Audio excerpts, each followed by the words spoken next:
A lion is built to kill. It can pull down prey heavier than itself, clamp a throat shut until the struggling stops, and go from still to a dead sprint faster than you can react. So when a newborn wanders into its path, no herd, no mother, too small to run or fight, it's the easiest kill that lion will ever get. And sometimes it just lies down and lets the baby live. So why won't a predator kill a baby? Or is it just not hungry enough to bother? Start in Samburu, in northern Kenya, in 2002. A lioness the Samburu people would call Kamunyak, the Blessed One, walked out of the brush toward a newborn oryx calf.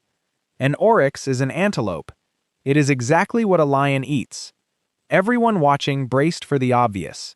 It never came. She stood over the calf, let it press against her side. When other predators drifted too close, she drove them off, the way a mother would from her own cub. She stopped hunting.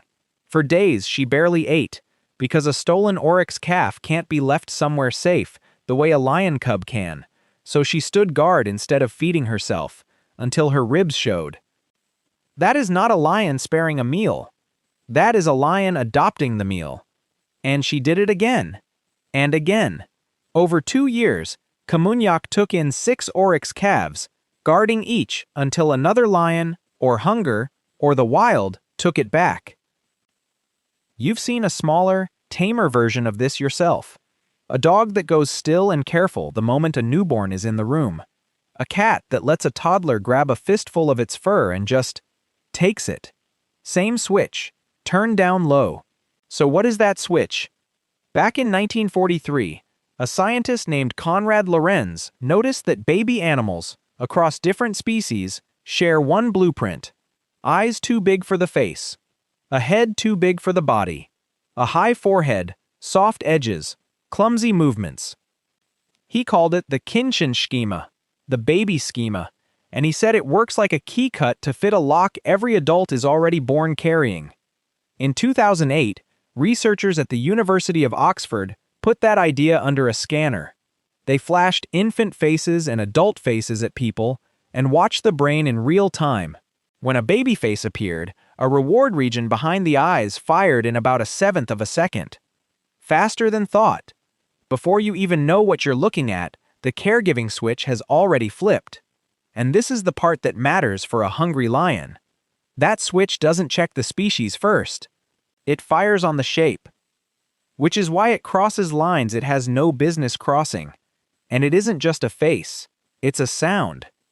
In 2013, a biologist named Susan Lingle at the University of Winnipeg hid speakers in the field and played the distress cries of baby animals to wild mother deer. Not deer fawns. The cries of infant seals, of marmots, even bats. Species those deer had never met in their lives. And the mothers came anyway, ears up, running at the speaker, searching.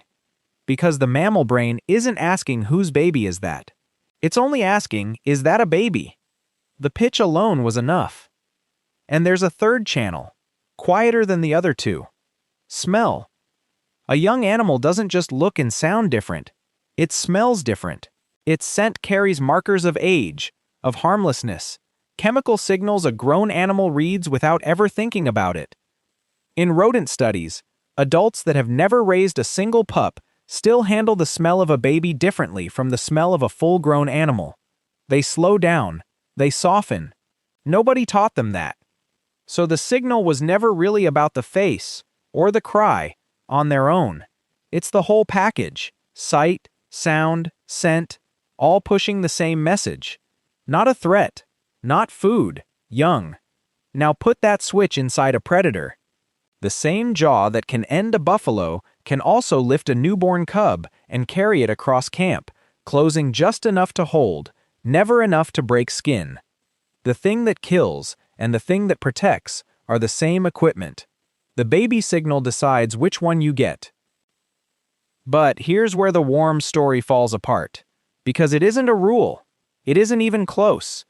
When a new male takes over a pride, one of the first things he does is kill every cub that isn't his. Researchers who followed the Serengeti's lions for decades watched it happen, generation after generation. Those cubs have the eyes, the round heads, the high cries, the whole package. He sees all of it, and he kills them anyway. While their mothers are still nursing, those females won't mate with him, and every week the cubs live is a week his own bloodline doesn't begin.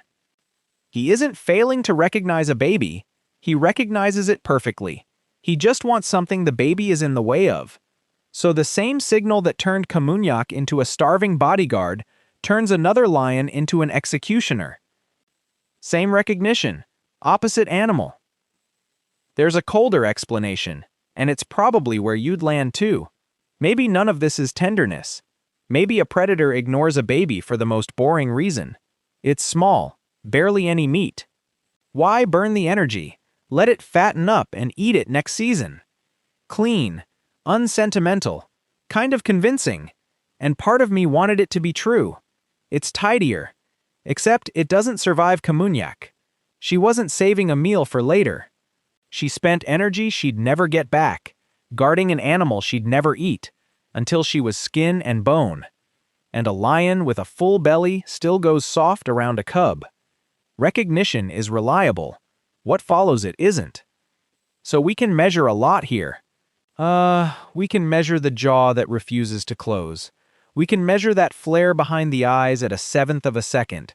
We can measure a lioness starving beside a calf she won't touch. What we can't do is climb inside her skull and find out whether any of it is felt.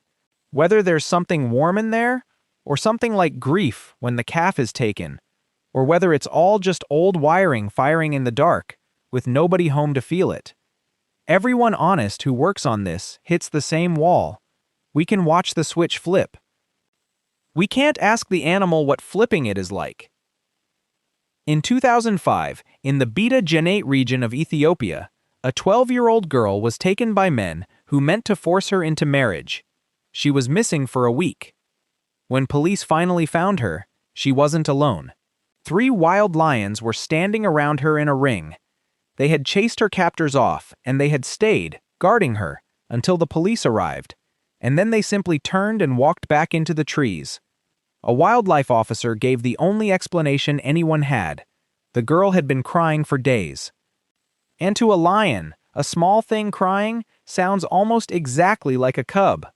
Sit with that. The circuit is so old, so blind, so indifferent to what you actually are, that it can look at a weeping human child and file her under the one word that shuts the killing off. Baby. And that switch isn't only in the lion, it's in you.